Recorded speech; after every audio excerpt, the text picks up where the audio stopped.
പിന്നീട് പശ്ചാത്തപിക്കേണ്ടി വരും. നീ അമേരിക്ക പോയിട്ടുണ്ടെങ്കിൽ ധൈര്യമായി പറയടാ, നീ അമേരിക്കയിൽ എവിടെയായിരുന്നു? അത് പിന്നെ അമേരിക്കൻ ജംഗ്ഷനിൽ. അമേരിക്കൻ ജംഗ്ഷൻ പോലും അമേരിക്കയിൽ അങ്ങനെ ഒരു സ്ഥലമേ ഇല്ല. എന്ത് വിട്ടിത്തരമാണ് ഇവൻ പറയുന്നത്? അമേരിക്കൻ ജംഗ്ഷനില്ല പോലും. ജംഗ്ഷനില്ലാത്ത നാടുണ്ടോ? മണ്ടൻകുണാപ്പി, നീ എന്നെ കൂടുതൽ മണ്ടനാക്കാടാ. അങ്കിൾ, ഇവനാണോ അമേരിക്ക, ഞാനാണോ അമേരിക്ക എന്ന് ഞാനിന്ന് തെളിയിക്കും. How many kilometres from Washington DC to Miami Beach? How many kilometers from Washington DC to Miami Beach? I am the answer. Kilometers and kilometers.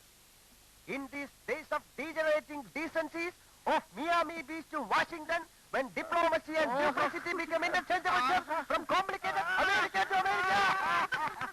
Stop it. See, uncle, അമേരിക്കയിൽ പോയി എന്ന് അവകാശപ്പെടുന്ന ഇവന് English grammar പോലും അറിയില്ല. He doesn't know the basics of English grammar. American grammar illade. You talk too much. I'll kick your face and get out. You talking nonsense in the house of my wife, mother and father.